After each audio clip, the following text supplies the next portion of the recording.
Italian Football Podcast. No doubt about it, who the star of the show was, Victor Osimhen, yet again. He scores 2 goals. The first goal was absolutely world-class, purely world-class. There's no doubt about it at all. The question is, and I tweeted this last night, is Victor Osimhen now the best in the world when it comes to heading the ball? I think so.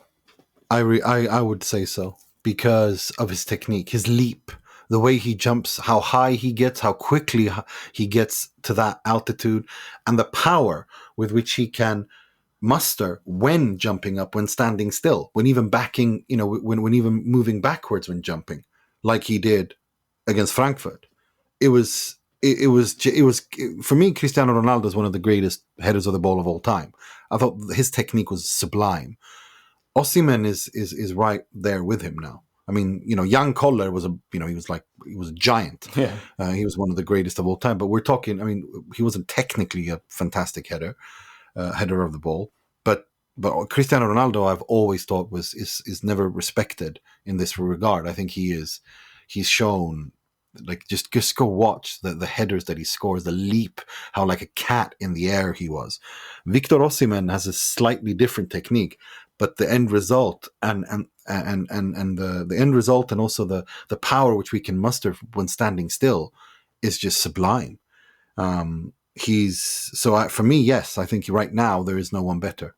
Yeah. Now in terms of attacking. Yeah, in terms of attacking. Yeah. I mean, now that defensively, it's Kim Min-jae. it's his teammate. They got both. Then I mean, now that Ronaldo's top level career is over, for me, there's not even a competitor for Osimhen. Who else? Tell me. There isn't.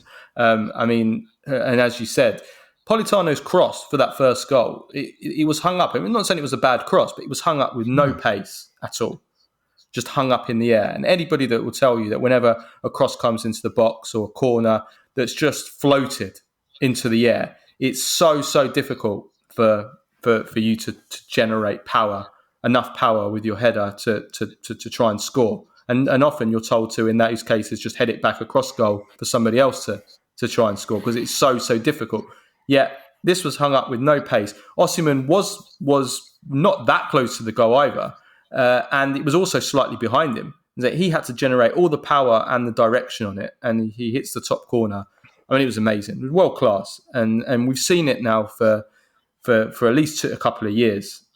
Especially this season, and his leap is incredible. I mean, he leapt even higher than Ronaldo earlier in the season. Yeah, against Spezia, away against Spezia. The Spezia goal, that's right. And the leap here, I wouldn't mind seeing the measurements on this leap because that was again like Drogba, his idol. That was Osimhen's idol growing up. Was Didier Drogba? He worshipped him and he wanted to be like him. Well, Drogba. This was the kind of thing Drogba did when he was in his, in the peak of his career, and he's such a threat from crosses.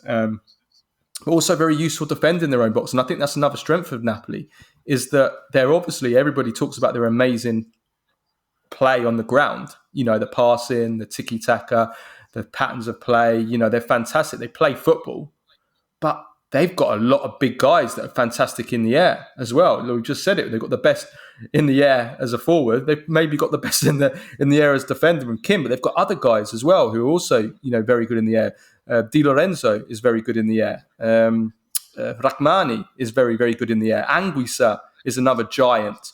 I mean, they've got 5-6 players in that team. So they're going to always be a threat from set pieces and they're going to be able to defend well from corners and set pieces as well. So this is what makes not just Osimhen, but it makes Napoli so complete, is that they've got the aerial game as well. But coming back to Osimhen, another brilliant game from him, another 2 goals.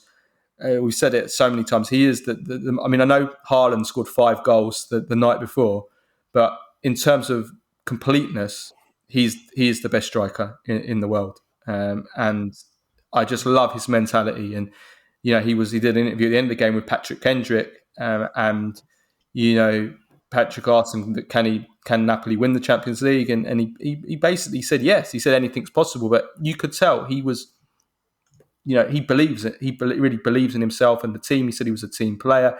He said he was happy for Zielinski taking the penalty, so that when he could have got his hat trick.